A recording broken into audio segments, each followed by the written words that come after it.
Good afternoon, Miss Evelyn. Hello, ma'am. Good afternoon. Okay, Miss Evelyn, can you tell me about yourself?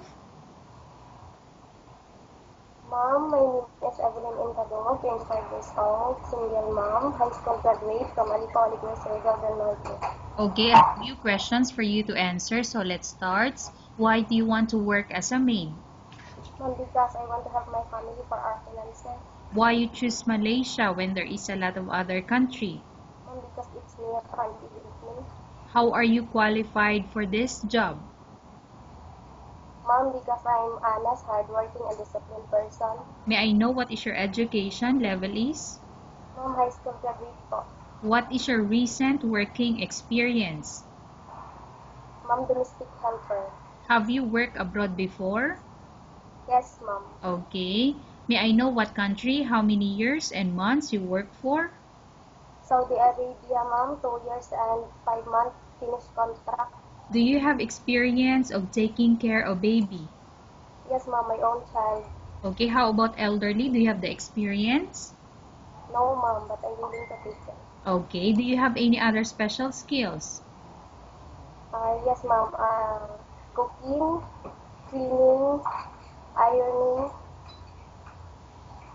Okay, are you willing to learn new skills? Miss Evelyn, are you willing to Yes, learn new yes, skills? ma'am. Are you willing Yes, to ma'am. work with a family where the mother-in-law or any relatives stay together? Yes, ma'am. Currently, are you still working now? No, ma'am. Do you know how to cook? Yes, ma'am. Filipino food. Okay, can you give me example? What are those Filipino food that you can cook? Ma'am, adobo, tinola, prito, paksiw. Okay, are you aware that you will have to do washing, cleaning, ironing, and cooking? Yes, ma'am. All the house chores like cooking, cleaning, ironing, and washing, which do you like most? Ma'am, cleaning, laundry, uh, cooking. Okay, if ever you were selected to work in Malaysia, who will take care of your kids? Ma'am, my mother's. You are not allowed to use handphone or cell phone during working hours. Yes, ma'am. You are only allowed to use handphone or cell phone after you finish all the works and when going to bed. Yes, ma'am. You are strictly needed to surrender the handphone to your employer in the morning, and your employer will return back to you once you're going to bed. Yes, ma'am. If ever your employer finds out that you're abusing your handphone and it's affected your work performance, your employer will confiscate your handphone and you're not allowed to hold it anymore. Instead, your employer will allow you to call to your family 3 times in a month. You're only allowed to bring normal phone and you're not allowed to bring smartphone. Are you agree for the terms and condition? Yes, ma'am. Are you agree to the rules and regulation for the handphone? Yes, ma'am. How many years is the contract as you agreed and understand? Ma'am, 2 years contract. Can you describe for me your ethics or your attitude? Ma'am, I'm honest, hardworking. Okay, how can you assure to us that you will work hard in Malaysia? What will you do? Ma'am, I will work hard in Malaysia because I want to help my family for our finances and I'm really dedicated to my job. Okay, can you promise not to use a telephone without the permission of your employer? Yes, ma'am. Can you promise not to put on makeup but to dress properly while work? Yes, ma'am. Can you promise not to invite friends and relatives without the consent of your employer? Yes, ma'am. Can you promise not to ask for advance salary from your employer under any circumstances? Yes, ma'am. Do you really understand of the rules and regulation of the agency? Yes, ma'am. Do you pay any placement fee for you to come to Malaysia to work as a maid? No, ma'am. Do you have any history of sickness, example breast cancer or any other illness? No, ma'am. Do you suffer from any skin diseases, allergy or physical defect? No, ma'am. Have you suffered from any serious illness? No, ma'am. Do you smoke? No, ma'am. Do you have any tattoo in your body? No, ma'am. Do you take any prohibited drugs before? Miss Evelyn, do you take any prohibited drugs before? Okay, Miss Evelyn, again, I'm going to repeat the question. Do you take any prohibited drugs before? Miss No, Evelyn? ma'am. Okay. Have you undergone any operation or surgery? No, ma'am. Are you medically fit? Are you fit to work? Yes, ma'am. Are you in any medication? No, ma'am. Are you allergic with any food?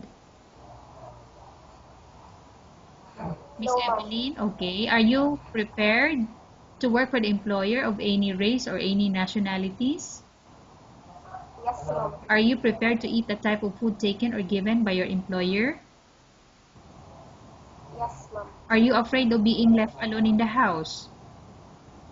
No, ma'am. Are you afraid of dogs or other pets? No, ma'am. Can you promise to work according to instruction from your employer? Yes, ma'am. Do you have any immediate family working in Malaysia?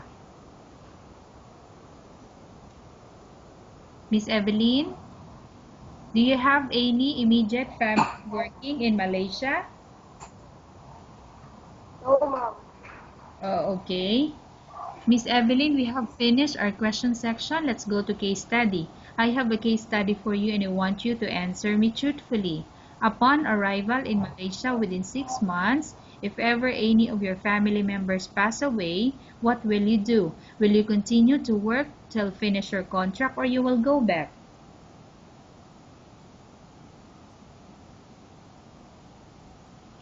Okay. Miss Evelyn, did you hear the question? Miss Evelyn, upon arrival in Malaysia within 6 months, if ever any of your family members pass away, what will you Yes, do? ma'am. Will you continue to work till finish your contract or you will go back? I will continue to work until I finish my contract. Okay, tell us about yourself and why do you want to work in Malaysia as domestic helper? Ma'am, I'm everything in Katumog. Honest, hardworking, kind, and polite. I want to work in Malaysia because I want to help my family for our finances and I want to support the education of my daughter, also my younger brother and sister. Okay, Miss Evelyn, what do you want to tell to your employer who's watching your video? Mom, please choose me because I'm a hardworking. I, I need also a job. I want to help my family for their everyday needs and I do my best to follow your rules and regulation or command as my boss. Okay, thank you very much, Miss Evelyn. We will update your agency if there's any selection made by the employer. Thank you, Mom.